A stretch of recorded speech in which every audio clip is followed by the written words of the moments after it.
Unajua nini ndugu wapenzi watazamaji wa filamu ya bodaboda. Tukimtazama huyu dada unayemwona hapa, mimi huwa napenda kumuita Mamkari. Unajua kwa nini? Ana jina lake ambalo analitumia hapo. Kadiri story itakapokuwa inaendelea nitawatajia. Kwanza ni mwanamke fulani hivi, mwanamke ambaye hata ukimtazama katika vitu vyake anavyovifanya, kwanza ni mtu ambaye hana muda wa kufuatilia vitu ambavyo havina maana. Afu isitoshe ni mtu ambaye anafanya kazi kwa target. Tunapozungumzia neno target, tunazungumza kitu ambacho kinachofanyika kisha nakufanyaje na kuondoka. Target za huyu nafikiri ni kuwa star. Mfuatilie kwenye TikTok yake, mfuatilie Facebook yake. Kiukweli ni miongoni mwa wale mastaa ambao tunasema wanakuja kutrend muda sio mrefu, kwa sababu ya filamu yake ya bodaboda. Ni filamu kubwa kabisa, na ndio maana napenda kuwaletea taarifa hizi za kuhusiana na huyu dada ambaye ninamuita Mama Mkari. Unajua kwa nini niliamua kumuita Mama Mkari? Ni kwa sababu sioni Mama Mkari mwingine kwenye upande wa filamu ambaye anaweza akafanya vizuri kama huyu dada, kwa sababu vitu ambavyo unakuta anaweza kufanya kitu ambacho mwingine hawezi kufanya.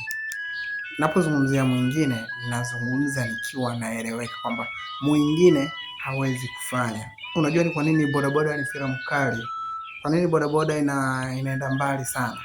Kwa sababu filamu ya bodaboda imekusanya watu ambao kwanza si maarufu, alafu ni watu ambao of course wameanza kujitafuta. Kwa sababu gani? Mtu ambaye anayeanza kujitafuta kupitia filamu yake ya kwanza ni mtu ambaye ukimsikiliza au ukiwa unamtazama, ni mtu ambaye anaongea kwa confidence kubwa sana. Mfano, kuna msanii mmoja ambaye yumo kwenye filamu za bodaboda. Kwa hiyo msanii amecheza kama bodaboda, lakini ni mtu ambaye anayefanya kazi kubwa sana, na pale ndani tuna ambaye hawezi kufanya kazi, lakini kadiri siku ambazo nilizokuwa namuona, basi ni mtu ambaye aliendelea kufanya ushawishi mkubwa. Ukiingia YouTube, nafikiri kutokana na kazi anazozifanya zinamfanya azidi kuonekana ni star, tena anafanya vizuri, tena yuko poa kuliko watu wengine, kitu ambacho sio kawaida msanii underground kufanya kazi kubwa ambayo mtu mwingine hawezi kufanya kwa haraka haraka. Hapa karibuni nitawaletea maisha halisi ya huyu dada. Ni mtu wa wapi, anafanya kazi wapi, ni nani, na kwa nini aliamua kuingia kwenye sanaa. Hapa karibuni nitawaletea story. Kwa hiyo mimi nipende kuambia, kaa karibu na story, subscribe, dondosha comment yako hapo chini, eleza uko wapi, unatoka wapi, unakaa wapi.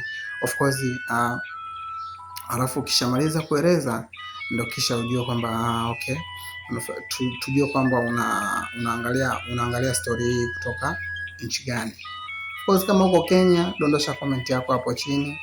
Kama uko Zanzibar, dondosha comment yako hapo chini. Kama uko Afrika Kusini, dondosha comment yako hapo chini. Kisha utapokea kila update ambazo zitakazokuwa zinatoka za wasanii wa Kitanzania. Kwa nini? Ni kwa sababu tunawaletea update ambazo haziwezi kuonekana kwa mtu wa aina yoyote.